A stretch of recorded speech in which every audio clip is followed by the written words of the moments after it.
Hey everybody, welcome to the What is Money Show. I am thrilled to have you here joining me on my mission to help shine light on the corruption of money. Now, a little bit about this show and how it makes money. We are 100% sponsor based, which means that all the revenues we derive come from sponsorships. But I try to be very selective about the sponsors that I work with, specifically trying to choose those who have values well aligned to the values expressed on this show, like freedom, education, self-sovereignty, etc. So what I'm going to do is a few ad reads right here at the top of the show and then a few ad reads in the middle. And I hope you won't skip them. I hope you'll take the time, listen, and see what they have to offer, because again, these are hand-selected sponsors. Now I'd like to tell you about our sponsor, Swan Private. Swan Private is a concierge financial services firm based in Los Angeles. Now, I've known the Swan team for years, and these guys are laser focused on the Bitcoin mission. They even have a zero tolerance policy for all shitcoining. Recently, their CEO, Corey Clipston, was instrumental in calling out many of these crypto scams right before they collapsed, saving a lot of people a lot of money in the process. Swan Private focuses on guiding high net worth individuals and businesses on all aspects of Bitcoin strategy, including buying, custodying, and market research. This concierge service provides you direct access to a private advisor by text, phone, or email. So go to swanprivate.com/breedlove today to sign up. Now I'd like to tell you about our sponsor, Ledn. Ledn lets you do more with your digital assets. For instance, Ledn offers a B2X loan product that lets you leverage your existing Bitcoin to buy even more Bitcoin. Or you can also get traditional Bitcoin collateralized US dollar loans through Ledn as well. Ledn also offers both Bitcoin and USDC denominated savings accounts, letting you generate yield on your digital assets. Recently, Ledn has launched a Bitcoin mortgage product as well that lets you use Bitcoin to buy a home or finance one that you already own. So go to ledn.io, that's LEDN.io today to sign up. Justin Rezvani, welcome to the What is Money Show. Mr. Breedlove, thank you for having me. Glad to have you here. We are being domiciled in the TFTC studios here in Austin, Texas, thanks to the one and only Marty Bent. Thank you, Marty. Thank you, Marty, for setting us up. Appreciate you, brother. Very kind of you. Conversation's been a long time coming. I think we've been talking about doing this for several months, and it's nice to do it in person. Yeah, you were one of the first people that I met in Bitcoin. 2021 Bitcoin conference in the back. Like we started talking about working out or something like that. We're going to get a workout in with some NFL players, and so I met you, and I think it's just been a friendship growing over the last few years. Yeah, was that the first thing we talked about? That was the first thing we talked about. Of course. Yeah, we were in the back. We were like, hey, let's do a workout today. Sounds like something I would be talking about. And we had some killer workouts this week. Yeah, and then you, I mean, obviously didn't know anything about you or your company at the time, but now you run Zion, and you actually renamed it Zion. I think it was called something else. It was when we then. met, it was named N2N2, which is fucking stupid. I don't know. I think I commented about the name. Everyone commented about the name. Okay. Like probably the one that was like the most pertinent comment was Tony Robbins was a very early investor. It was my third check into the business. He's like, look, I love what you're doing. I love the idea. I love the enthusiasm, but you got to change the name. Like this is not going to work. Like N2N2 is not a commercial product for people. And then one of our investors kind of like channeled the name into meditation, and then a month later it's Zion. So Zion, which is the city in heaven, or it's the last, the way the name was kind of came out for us was it's the last city in the Matrix without machines. Oh, okay. It's the last human civilization in the Matrix. And there's a lot of Matrix references. It's one of my favorite documentaries, The Matrix, the documentary, not the movie. Yeah. It's one of my favorite references to things in the world. So that's where the name comes from. That's super cool. And N2N was some kind of node to node. It was thing. The idea was like it was N2 to infinity, like all the nodes connected to infinity, and that was the ethos of the Lightning Network. But just kind of like Google's like this word to infinity, but really. Zion definitely sounds a lot better. It feels a lot better. And then you're invoking the mythology of the Matrix. And Matrix, actually we have a film series coming out about this, has a lot of Plato's Cave references in it. Sure. So there's all these embedded things. Anyways, not to riff on the name, but I think it's a good one. Yeah, I mean, but I do think we're somewhat trapped in a system that's similar to the Matrix, and we don't even know the system that we're on. We're addicted to our phones. We're addicted to money and the concept of money. We're addicted to all these systems, and we don't even know why we do them. We wake up every day, and the first thing we look at is our phone, right? It's like 95% of people look at their phone before they look at their spouse that's sitting right next to them.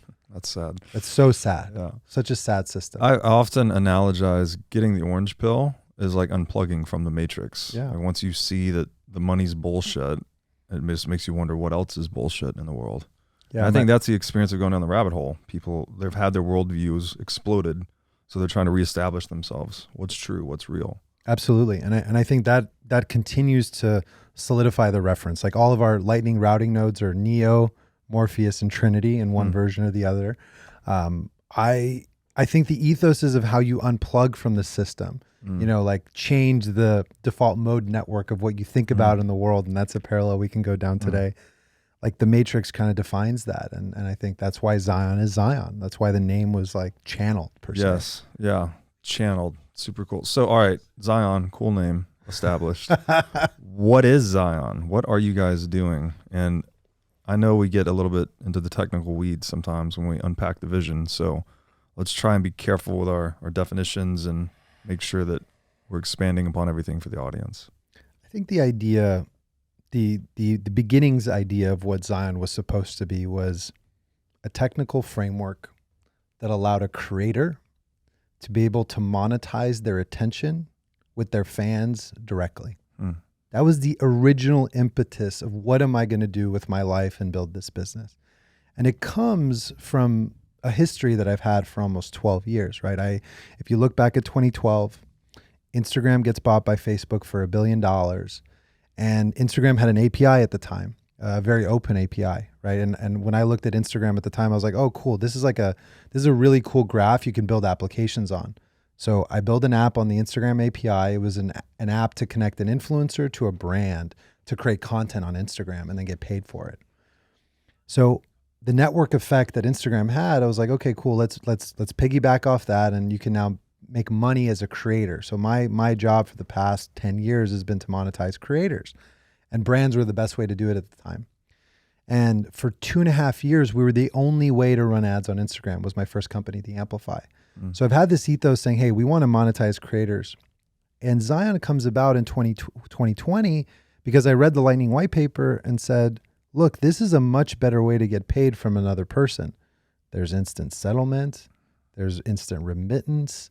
It goes at the speed of light. There's no one that has to be in the middle of that transaction, and you could spend it immediately. And you could run millions of these a second, and there's basically no fees. And it's like a beautiful way to send money. And so the ethos was, can we build a system for creators?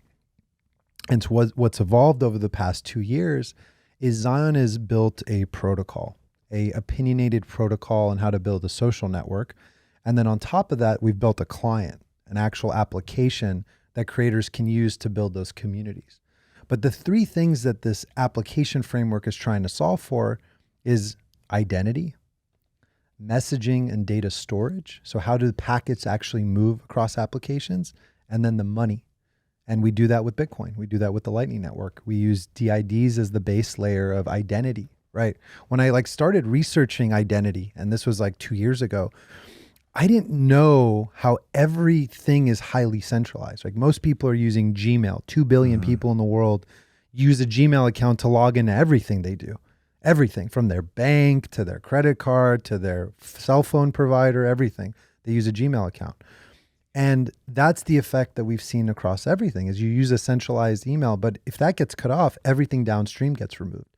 So what could you build as an identity that has a open decentralized registrar that if someone can go and fetch and say, oh, this is actually the person that they're saying they are because their phone holds the private key. Their phone holds the actual device that's the signing device of that key that's held on Bitcoin. And we'll get into exactly the technical stuff.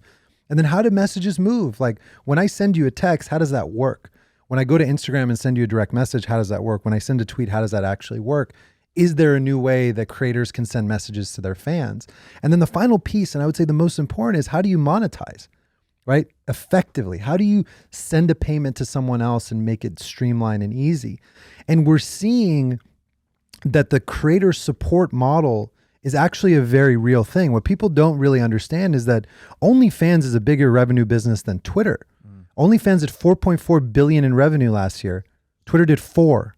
And Twitter is a super influential thing. But we have a proxy to know that people actually want to pay other people for things. Patreon's a $400 million a year business. These are all proxies that say people want to support the creator economy. And I think this goes out to, I have a much larger ethos around this. And this is kind of like, why did I come to this conclusion? The conclusion is let's look at the history of what is a platform. So if you look at the early 2000s, what established as platforms was Google and Apple. Apple and Google developed the platform network. They got the phones, they got search. They were the beginning of platforms. And then if we fast forward to the 2010s, what became platforms are actually the next downstream layer. If we look at the OSI stack, the next downstream layer, which is applications. That's when we saw Facebook, Instagram, Twitter. That's the next layer on top of Apple. What I believe the next step function, logically speaking, is now we've entered a new age of creators. Creators are the next step inside the network effects that are businesses. It's not going to be the Facebooks anymore. It's not going to be the Twitters. It's not going to be another major network like Twitter. It's going to be Mr. Beast. It's going to be Marty Bent. It's going to be Robert Breedlove. And I'm continuing to support that level of creators in Zion because we're building the tools and the infrastructure for you to monetize your audience more directly. It's fascinating.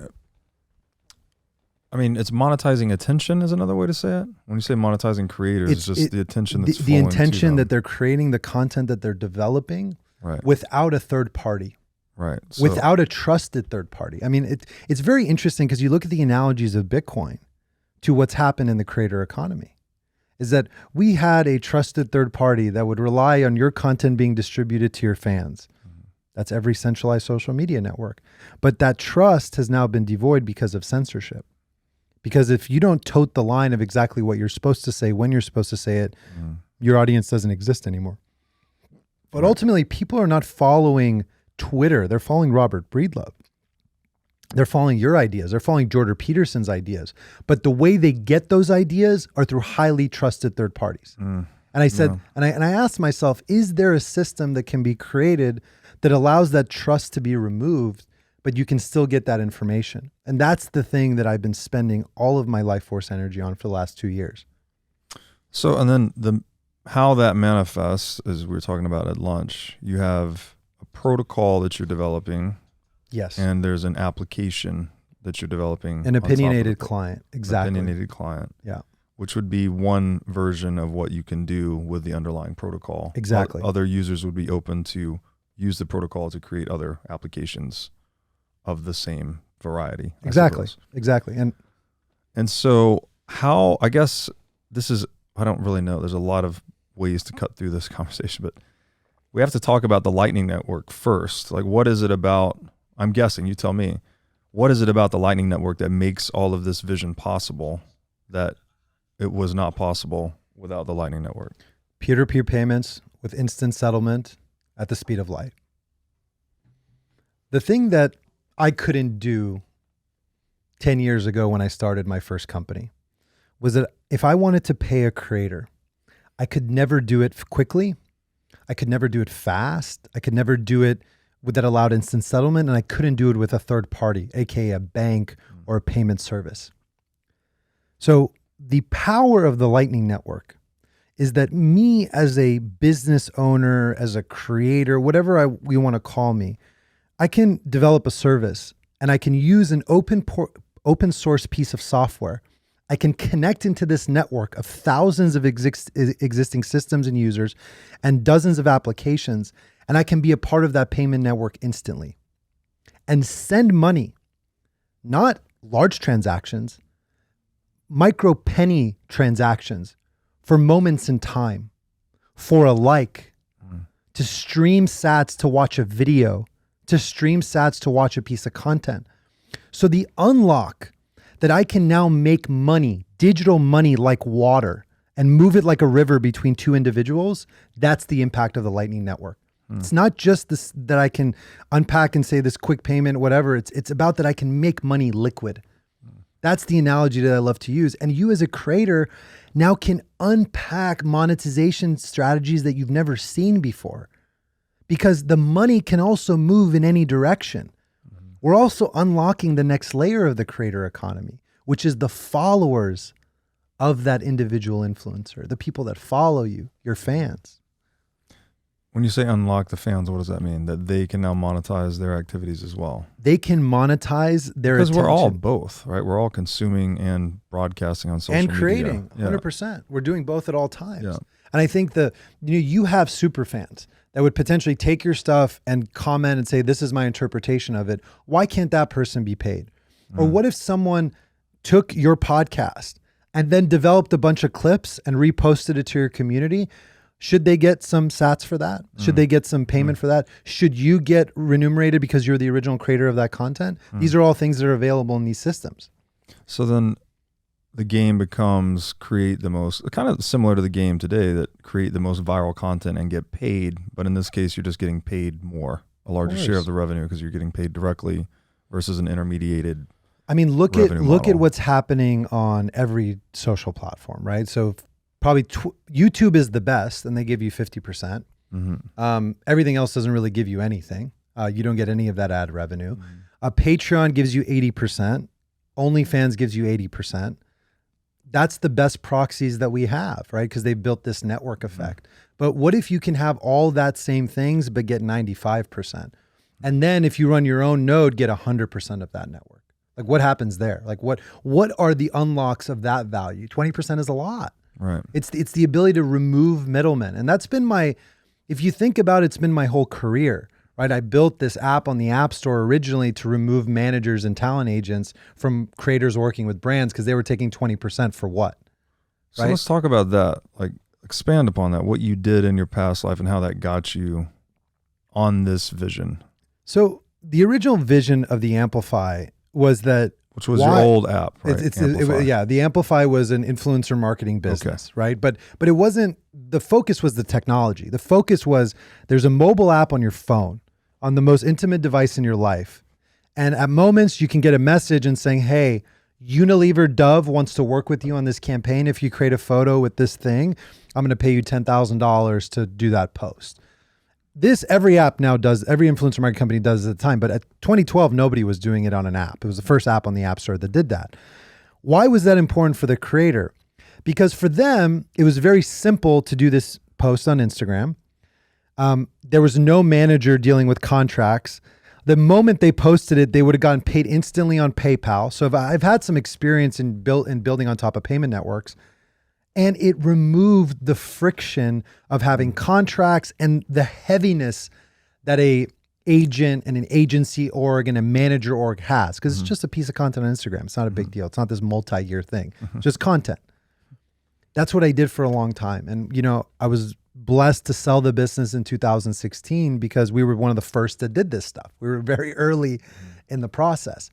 But what that taught me is I sat next to creators for 10 years and I understood their problems. Like, where do they make money?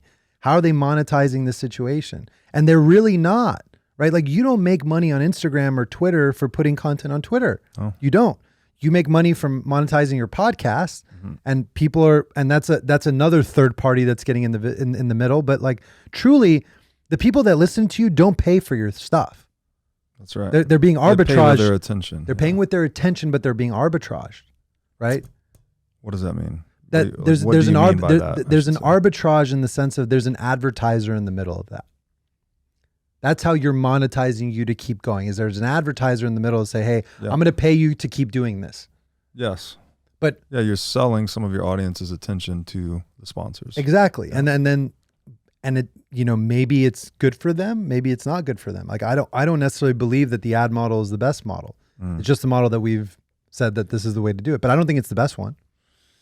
Yeah, I mean, it's heavier in general. I mean, so I guess what I'm detecting here is we've always wanted to communicate. We've always needed to communicate. We've also always needed to transact with one another.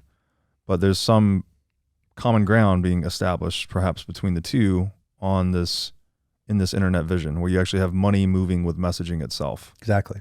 So you're paying with likes or getting paid for posts or whatever it may be. So it's almost like and Bitcoin obviously is very fundamental to this, but it makes money and language much more closely related.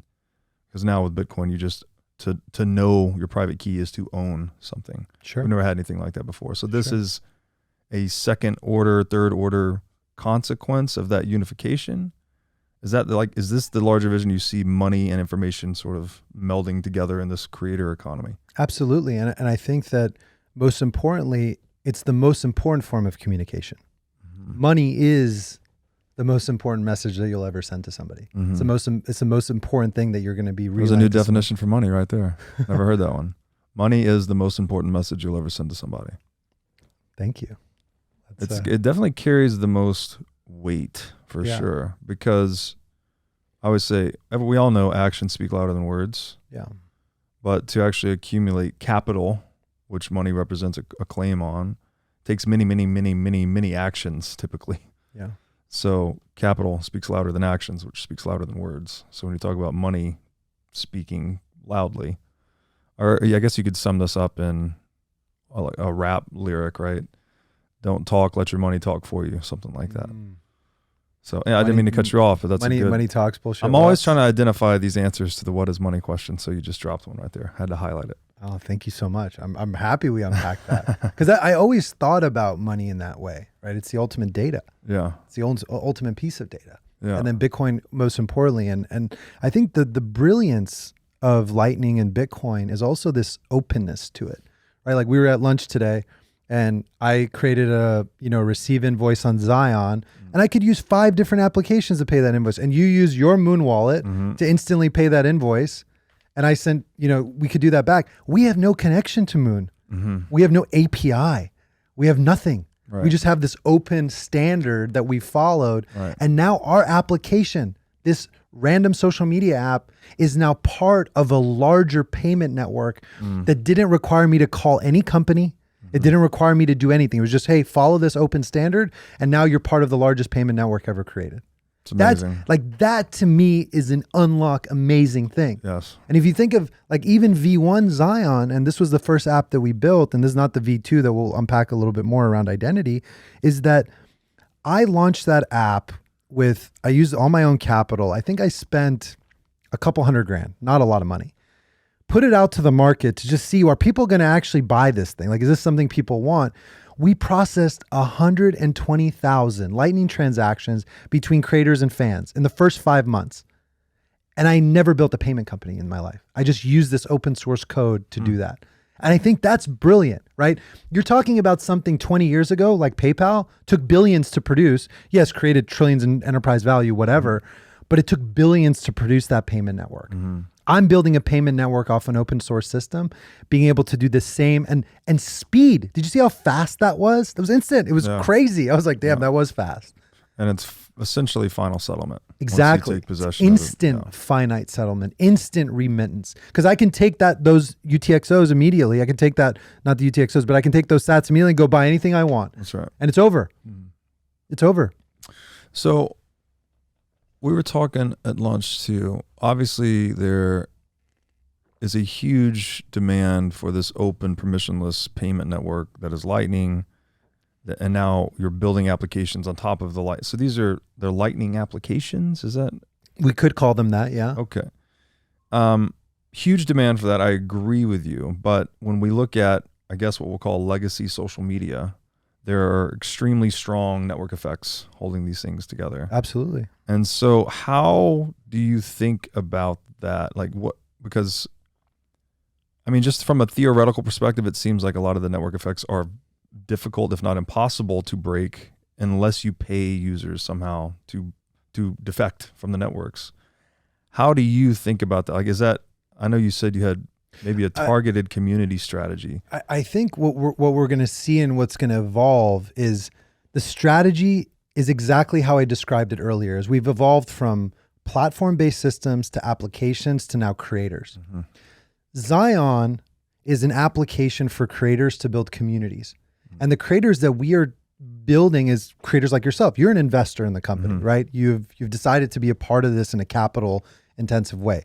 You, including Tony Robbins, Aubrey Marcus, Aaron Rodgers, Mark Moss, yourself, Sean Stevenson, Griffin Johnson, plus our entire creator council, which are people that are equity shareholders in the business. Most of them happen to be Bitcoiners.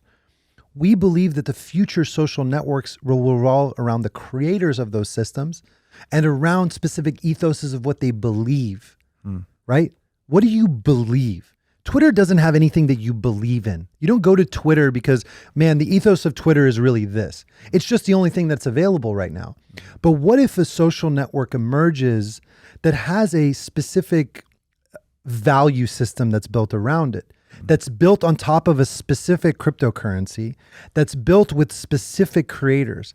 Those are the future social networks. It's what Balaji calls the future network state per se.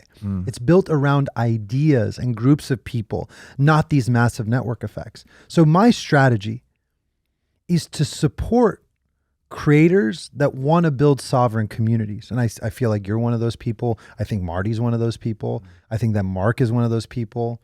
I think that Tony's definitely one of those people. I know Aaron Rodgers is because of all the things that's happening in the NFL to him. And these people are my investors. They've decided to give me capital to go do this thing. That's my strategy, is to go after and bring as a part of my journey saying, look, I think you want to build a sovereign community on the web. And this is the technical pattern that I want to do that in, because Zion will be the last platform that you ever create. That's the big vision for Zion. Yeah. The last social media you'll ever have to create. That is very bold indeed. Okay. But there's a technical reason to it. It's not just a statement. There's like a technical protocol architecture to why that is. And what is that? So we haven't gotten into the Web 5 stuff, but maybe that will be a good time when we get into that, like that I can unpack why that is. But there's a technical, like that term of saying this is the last platform that you'll ever build is a technical architecture choice, not just a phrase that I'm deciding to make. There's actually a very specific technical reason why I think that's the case. Okay. You want to save that for later though? We could save it for later. I mean, it could go, I think it's going down that as a part of that discussion around Web 5. Well, maybe I have one other question. I don't know whether this slots in, but you said something earlier that maybe self-sovereign communities is the right term here, but enabling creators to be able to take their followers with them and they leave one application walled garden and want to go to another. Yeah. Is that, should we save that for Web 5 or is that? I mean, that it is the vision of Web 5. That's like the vision of to why, but we can unpack it as you wish. I still don't know what Web 5 means, so we can unpack that first. So the Web 5 stuff is, I think, a bit of language and marketing from Block, obviously. Of course. And they were trying to differentiate themselves from Web 3 and just skip a step, I guess. But it's a set of technical patterns that allow you to build decentralized applications. And Zion is built on top of these primitives, right? DIDs, which are decentralized identifiers, verifiable credentials, which is a verified credential that a corporation would give you to say who you are. And then finally, decentralized web nodes, which is like the data storage and schemas that any application can be built on. And then our secret sauce is we're adding Lightning to the whole thing. That's not part of the original spec, but we're adding payments to it because we think money is what makes it all work. If you think about those primitives, you can build almost any application in the world. You take data storage, messaging, and identity, pretty much build any app. You take money and identity, you've built almost any payment app, right? And so it's interesting that you think about these building blocks. What are the type of applications you can use and build? So that's what Web 5 is. The vision that you can build any type of application using these primitives, but the key is core interoperability. Imagine if all the applications in the world on your phone weren't just open source, but they were also open state. You can change the state machine of the client based upon the data inputs you make. And that doesn't exist in any application framework right now. Okay, so we have to define, I think, open source versus open state. Yeah. Because open state's a new term for me too. I think it's so open source, in my definition, is the ability to go to potentially GitHub and review the code, right? Bitcoin is open source. Open state is the ability to also change what that application can do and the state in which the database lies. Bitcoin is also open state. Most applications in the world, if they are open source, they're not really open state, right? You can't actually change the underlying architecture. You can't actually change, maybe you can contribute to the code, but you can't actually change what the databases do or where the databases point. An open source and open state architecture allow you to do both. And my vision, my future vision is that Zion is built on a system that's open source, but also open state. And why that's important is that when you want to take your followers with you and go to another opinionated client, you take all the data is already signed with your DID, and we can get into the details of that, why that's important, of signing messages cryptographically on every single post. And then you can now self-host your entire community and nothing changes for the user. It's the same experience, but you're hosting it now instead of Zion. That's what we mean, is that the next social network should not have an opinionated version of how a database should look. If they use DIDs as the identifiers, if they use decentralized web nodes as the data storage piece, you can just port over and say, hi, this is Robert Breedlove's DID. These are all my followers. You want to take them with you? That's the interesting thing about building a protocol, is that my whole reasoning behind building Zion on the Lightning Network is I get to capture all of the network effect that the Lightning Network already exists. All the users of the Lightning Network are already users of Zion because we're a Lightning wallet, which means we're interoperable with that entire system. In the future, Zion has millions of users. They use DIDs as the identifier. Another person can come like, why would I want to build another application framework when I can use DIDs and decentralized web nodes as the logins? And I'm just going to use that opinionated framework and build my own client. That's the future of this web, is this interoperability of identity and data storage and payments. And all these primitives are rooted in Bitcoin? How are they're rooted in Bitcoin in some ways. So we use our DID spec, right? So DIDs are like a standard of an identifier. We use DID:ION. DID:ION, what it does is, in order to create kind of an open registrar, it actually writes the hash of your DID to Bitcoin Core. So what that does is, you're on your phone, you create your DID, we give you a private key and encrypts it on the secure storage of the device. Then we have our own ION node.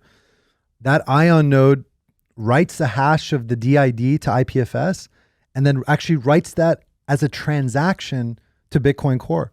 So now your DID, which is signed by your private key, gets held on Bitcoin, the biggest kind of key storage database, open data storage base in the world.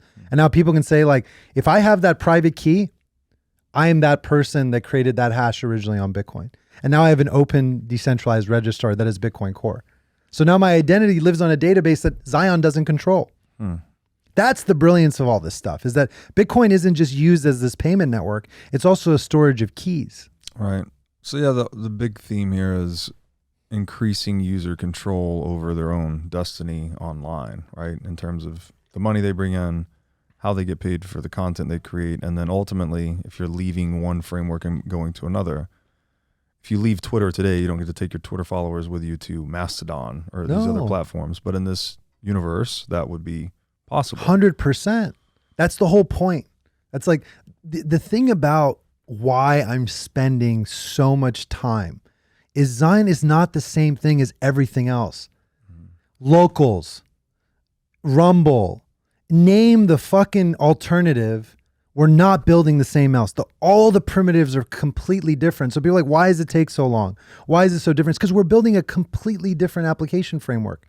Your ID is not a username and password on a centralized Gmail address. And these assholes are complaining they're decentralized and censorship resistant. Bullshit. Bullshit. You're lying to people. You can turn those things off just like anything else. You're making a pledge. These people are just making a pledge that we are this freedom group, whatever. No, they're building the exact same bullshit as everybody else. And it fires me up because it's actually a lie. And I'm tired of this nonsense lies. I'm tired of these people going on like, oh, we're this, we're this, that. But you look at the primitives and you're like, no, actually none of that is that. You're just making a promise that I'm this thing. You're not. You're just making a promise. These primitives, Bitcoin as the core of everything, is what differentiates what we're doing. And without Bitcoin, none of this happens. Without the money, none of this happens. Now I'd like to tell you about our sponsor, CrowdHealth. CrowdHealth is a Bitcoin-enabled alternative to legacy health insurance. Now let's face it, legacy health insurance is an absolute scam. Nobody can explain this better than the legendary comedian Chris Rock. Insurance. You got to have some insurance. You got to. That's an insurance. They shouldn't even call it insurance. They should just call it in case shit. Like, I give a company some money in case shit happens. Now, if shit don't happen, shouldn't I get my money back? So with CrowdHealth, instead of just paying premiums that you'll never see again, you can hold part of this pool of savings in dollars and in Bitcoin through CrowdHealth. And when you have a health event, you can draw against this pool of communal savings. So go to joincrowdhealth.com/breedlove to learn more or sign up. Now I'd like to tell you about our sponsor, Wasabi Wallet. Wasabi lets you use Bitcoin privately while still maintaining full control over your money. Specifically, Wasabi Wallet is an open source, non-custodial wallet with privacy built in by default. By using Wasabi, you're effectively putting the private back in private property. Wasabi Wallet is an easy-to-use privacy wallet that can support any amount of Bitcoin transactions. So go to wasabiwallet.io today to download this state-of-the-art wallet software. Now I'd like to tell you about our sponsor, Masterworks. Masterworks gives you access to the fine art market at more affordable price points. They do this by offering you fractional shares in their $500 million portfolio of fine art. Now, fine art is an alternative asset class, and historically, it's been a great performer and a really good hedge against inflation. Most investors typically hold anywhere from 2 to 10% of their assets in an asset like fine art. To sign up or learn more, go to masterworks.com and use promo code BREEDLOVE. Now, I'd like to tell you about our sponsor, Casa. Casa makes it simple to buy and secure your Bitcoin without wondering whether you're doing it right. Specifically, Casa provides a multi-key custody solution, which is by far the most secure way to custody your Bitcoin. Now, when I talk about Bitcoin being theft-proof money or inviolable private property, a multi-key custody model is exactly what I am talking about. Using multiple keys lets you maintain full control of your Bitcoin while also giving you redundancy in case you lose one of the keys.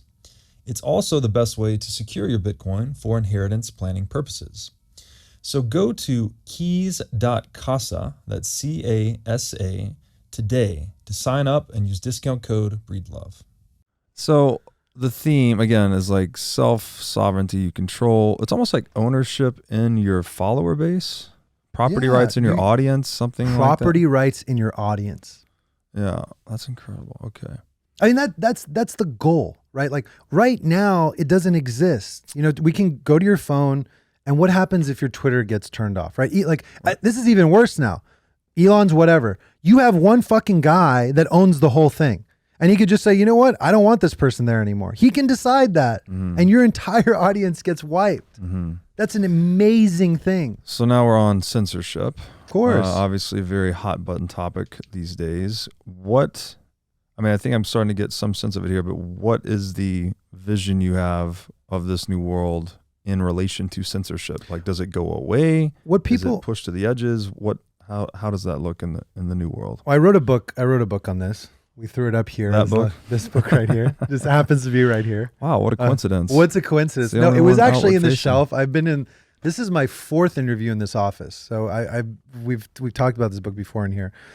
The book's Unapologetic Freedom. It's a book about the last 200 years of censorship. It talks about the story of how we got to this place. What most people don't realize is the censorship occurring on centralized social media has not just been a result of really woke employees in San Francisco.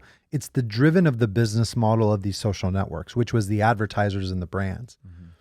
I was sitting in those meetings for a long time. I was inside at Unilever when I was running the Amplify. And there was a whole division called brand safety.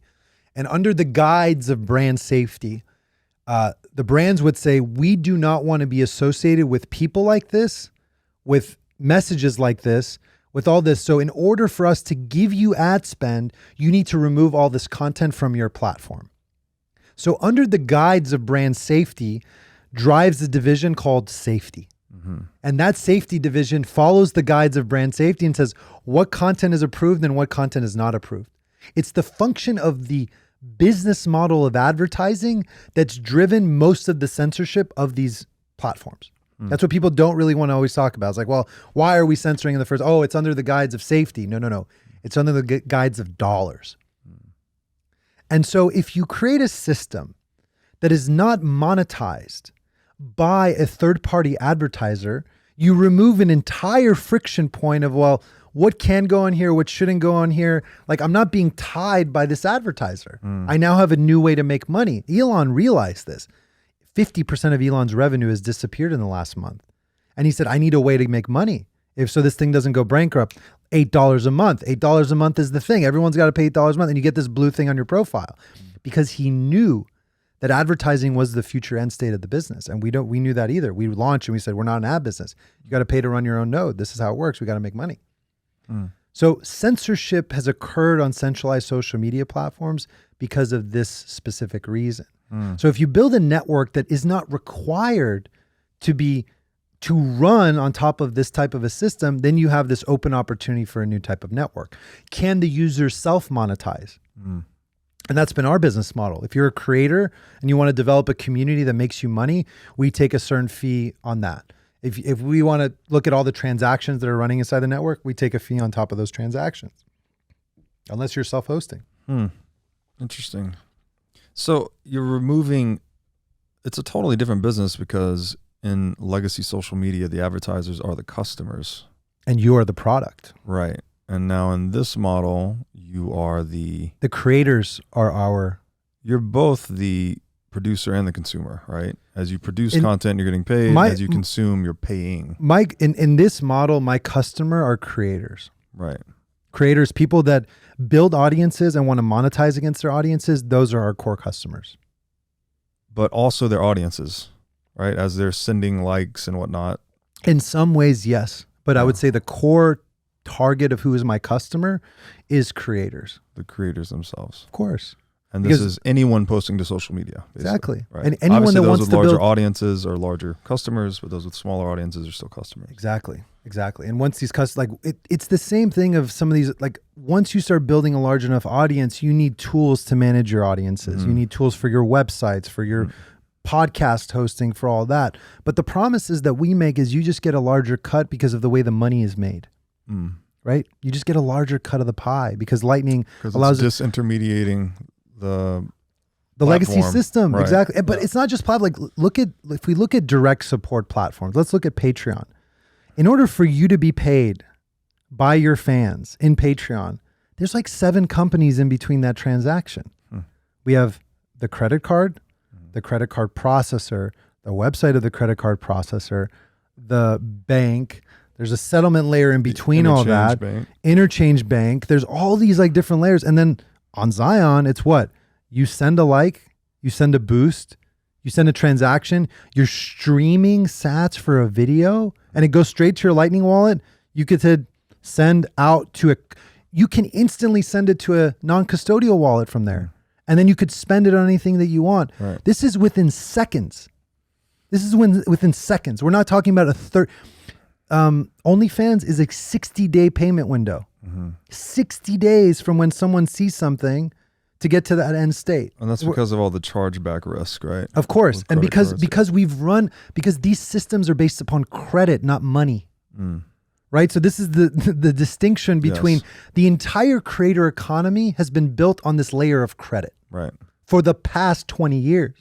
It's a credit-based system, not a monetary. Deferred settlement versus final settlement. Exactly. Yeah. And now we're moving up the value stack to say that, look, there's an opportunity here. We can rebuild this entire business model. And we could say that you as a fan can provide instant value transfer to your favorite creator and not worry about these intermediaries that you have no idea about that's taking 5%, 2%, 1%, 5%, 2%, 1%. All across the payment board and allow you to actually monetize in a free way. Like to me, that there's there's a beauty to that. Like, I want to live in a world like that. I want to live in a world like this exists, except we digitize it. Because that's not how it works in the digital world, right? When you send a message, there's 10 people that are in between this transaction. That's not how humans work.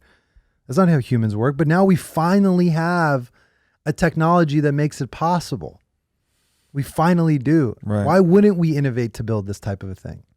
It's like ever since we've been speaking, there have been people that want to censor those who speak, don't want certain ideas to circulate. But that problem became more pronounced as the technology gave us larger reach, larger platforms.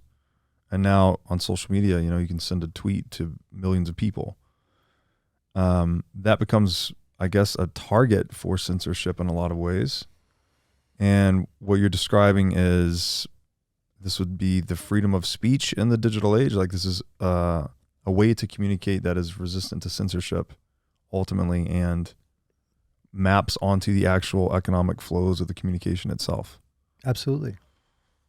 I'm afraid to use words like freedom of speech because it's polarizing. Mm-hmm. I'm trying Which to be is like, weird, which is but- fucking weird. But like, I'm really in the middle. Like, my political beliefs lie really in the middle. I think the left is crazy. I think the right is crazy. I'm just kind of in the middle. So I prefer not to use charged language. And it's weird that that's considered charged language. Mm-hmm. But I'm just trying to build systems that allow for openness of communication, and openness of value transfer, and openness of ideas. But I think there's another element to this that's very important, which is right now, I think the thing that has made Twitter very bad is the sheer horror that can be created by how your words can be said to another individual with no consequences.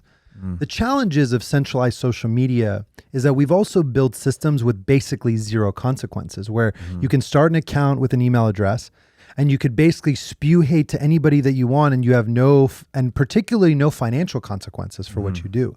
And this is where that building a social product on top of money allows this to also be the safest place on the web. And I'm going to give you an example to why Zion is the safest place in the world when it comes to digital speech. When you post a comment inside of a community, and we have your community, for example, the Robert Breedlove community, there's 3 payments that you make in order to post a comment inside the network. One is the payment to join the community. And then when you're trying to drive an individual piece of content, you have 2 payments that are made every single time you decide to contribute to the community. One is you as an administrator can decide a price per post. If I want to send a message and if I want it to be seen by the Robert Breedlove community, this is how much it's going to cost to post that. Let's say it's 1,000 sats. There's a secondary transaction in there, which is the price to stake. The stake is actually an amount, quite a large amount in this case, that if you as the creator, so let's say a comment is made and it's very hateful to you or to the community, and you delete that comment, because remember, we're in your house. We're not in an open town square. We are in Robert Breedlove's home, his digital community. You delete that comment. They now not only lose the payment for the comment, they also lose the stake that was made in order to make the comment in the first place. The stake has a contract period.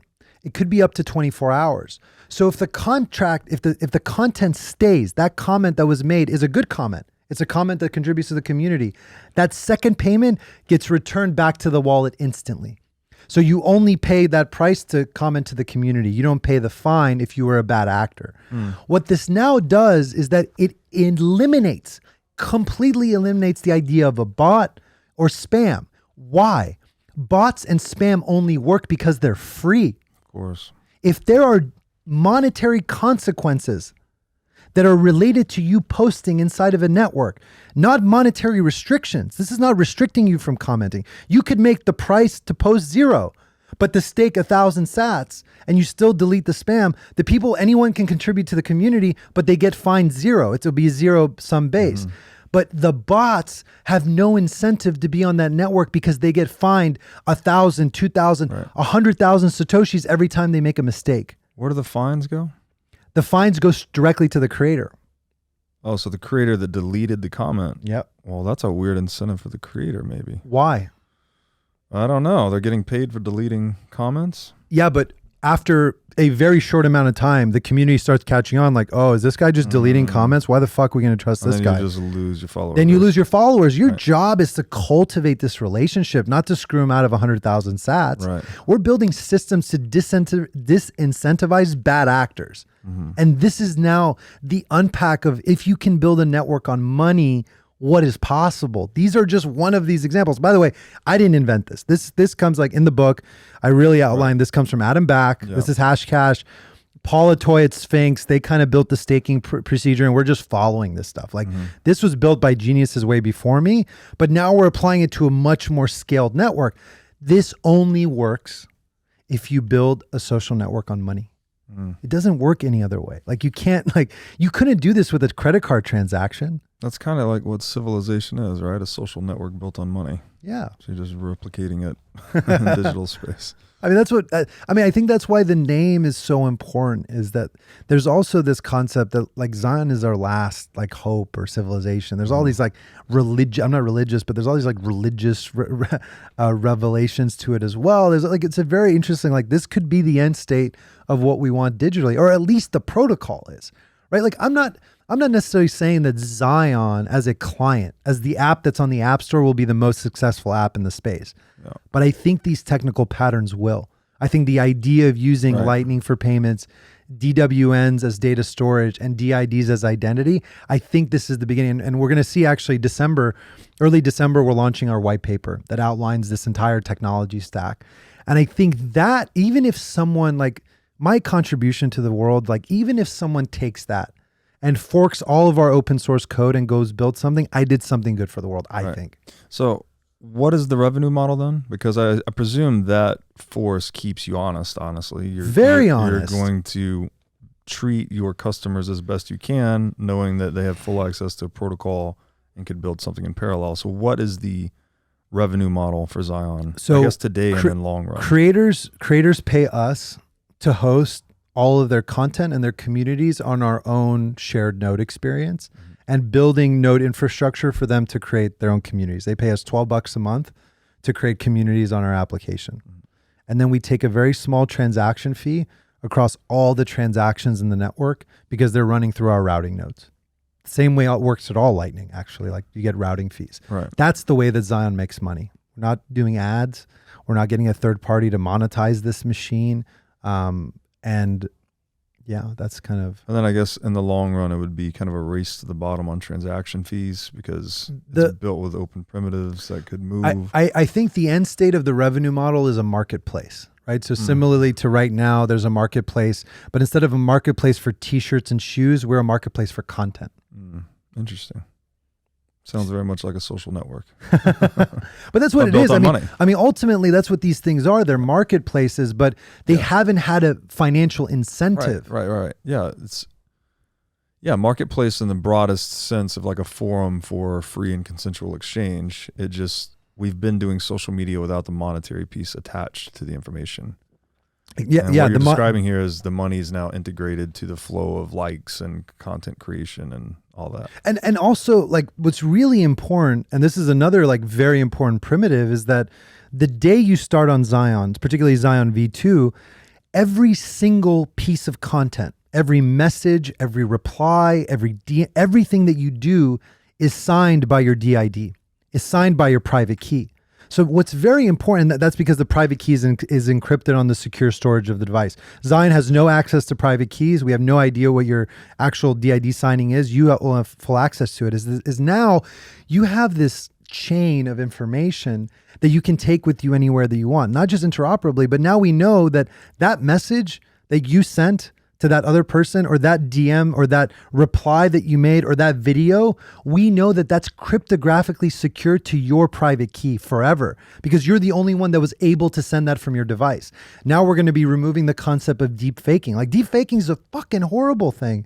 But how do we know who uploads that original deep fake is that it has to be signed by this private key that's only held on that secure device. That's another whole other thing is that like every message in Zion is signed cryptographically by your DID and your private key.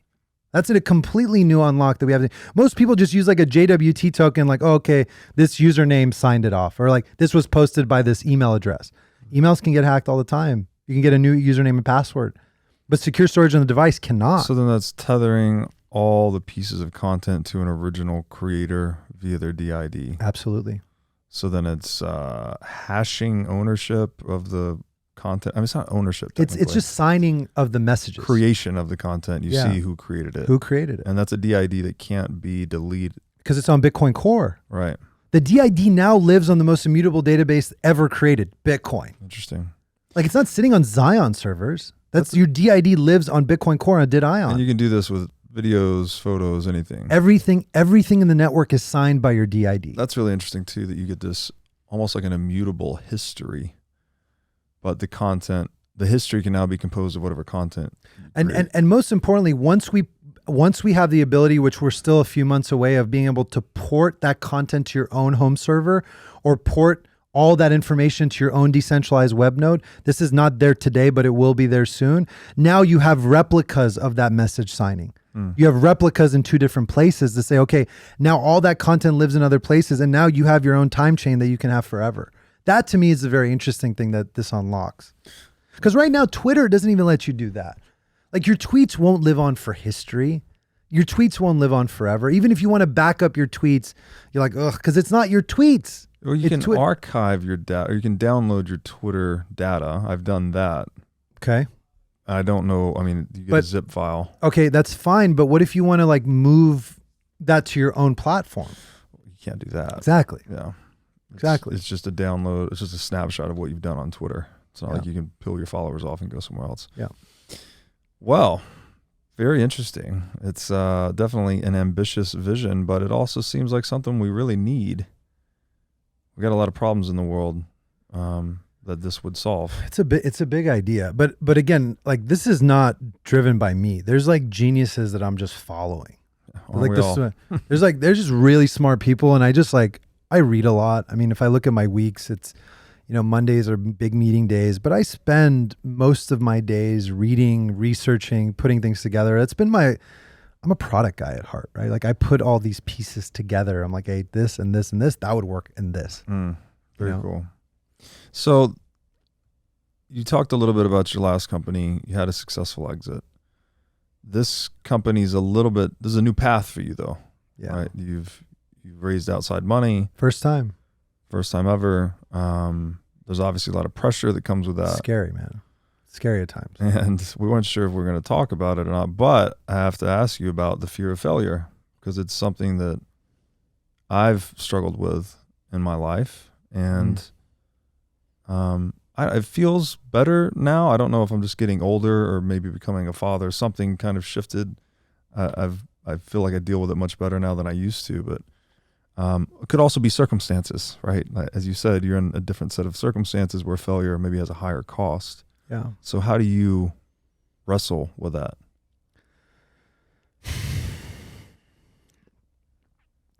It's a thing that I wake up every day and I'm thinking about. I've had a successful career in my life. I started my first company when I was 24, sold it when I was 27, made the Forbes list when I was 28, and basically had enough money to retire for the rest of my life. Like had fucked on it. Like for me, like I'm decently simple and I'm okay forever. I can buy anything I want. I can go anywhere that I want. I can fly on anything that I want. I can own almost anything that I want. And then I get really sick. I had my seizure and I had brain surgery, and I like really thought to myself, I was like, is this the end for me? Right? Like, am I really going to retire at 29 years old? Is this really what I'm supposed to do? And then 2020, I'm like I got to start another company, and I get pulled into this thing. And at the beginning, I was like, look, I'm going to do this all on my own. I'm going to just use my own money. And if I fail, it's just my own failure and there's nothing wrong. And then I quickly realized, like, if I really want this thing to have a world impact, I have to bring in really powerful people. And that's when I brought Tony Robbins in and all these other people. And now I've raised over $7 million. And I'm sitting there and I'm like, if I fuck this up, my entire career is going to collapse. These are the fucked up stories I'm telling myself. Like I'm going to lose everything and no one's ever going to trust me again. I'm going to be a loser. No one will ever they only think of the last thing that you've ever done. I'm no longer successful. I'm telling myself all of these horrible stories, right? Because I'm like, I am my own worst critic and everything that I've done. I was never you know, I had amazing parents, but there were times in my, like, I was just never good enough. Like I was not a good student in school, and there would be times my parents would be like, you're never going to amount to, you know, if you don't get good grades, like you're a failure. And I got very bad grades, and I don't think I'm a failure, but that ingrained something in me that I was never good enough. And if this thing doesn't work out, I'm not good enough. I'm not good enough. I'm not good. I don't have enough to be loved. I will never be loved. That's like the proxy that I have in my brain. I was like, if I'm not successful financially, I can never be loved. And I'm going through this entire story exercise in my mind. And now Zion has full bore attention of a lot of people. It's not this like, my last company was interesting because nobody knew who I was, right? Like I was a nobody that built a great business. It was very profitable. I sold it. Yeah, maybe it was an article on the cover of the Wall Street Journal, but nobody read it. It didn't matter. Nobody know who I was. This is a much more public thing. And there's a lot of people that have eyes on this project now. And I took people's money. So it's just, I'm constantly thinking of like the fear of failure. Am I making the right decision? Am I spending the money in the right way? Am I being judicious of my investors' capital? What happens if I hire this person and like, what happens here? Like, oh, I got to fire this person quickly because they're not doing this. They're not committed enough. There's just so many decisions that are being made. And I think about that every day. But the thing that brings light to me is that at the end of the day, I'm solving fucking problems. And the only way to solve them is to take a thing at bat. Is that every day I'm waking up and I'm pushing forward and I'm learning. The thing is, yes, I failed. I've hired really terrible fucking people. I've hired good people. I fired tons of people.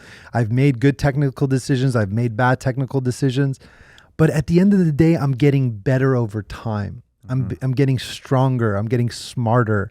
I'm getting like, and I'm learning and I'm growing, but I'm constantly thinking about like, if I fuck this up, like what is the world going to look like?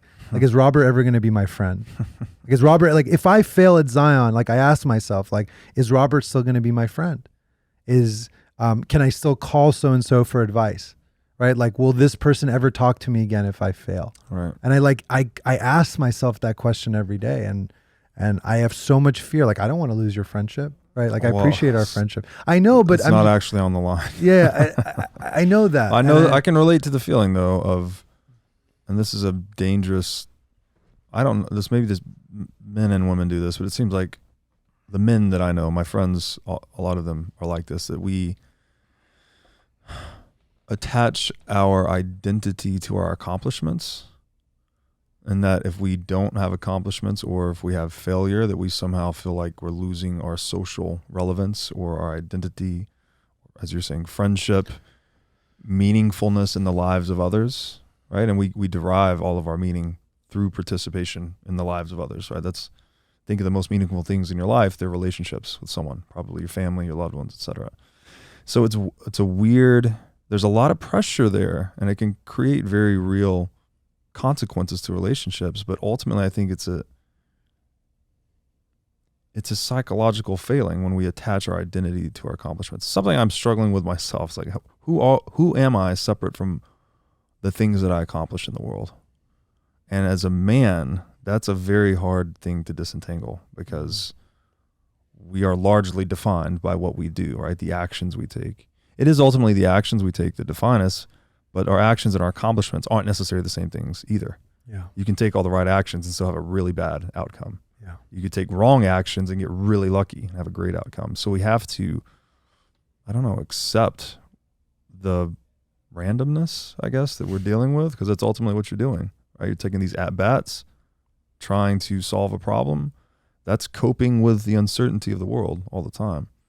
But I don't know. I haven't figured it out myself, but it's a real struggle. Yeah, and it's something that I ask myself, like, would these friends be friends with me if I didn't have money? It's an honest question I ask myself. Like, do they actually give a shit? Yeah. And I come to the conclusions that most people don't give a shit, actually. Yeah. Right? Like, most people don't give a fuck. I don't think people give a fuck. But it is a worry that rich people have in general. It's like, are these people around me just because of I have money or I have whatever status, the party, the friends, the right circles? Yeah. It's a concern people have. Yeah. And it's not, and by no means do I have like this crazy amount of money that I should be referred to in that way. But I still wonder, like, if I had not done the things that I did in my life, would I be worthy of such friendships? Right? I think about worthiness a lot in my life. Like, am I worthy? Am I an individual that's worthy of that? And it's the thing, like, oh man, I got to like do all these things to like, I have to do things for you to love me.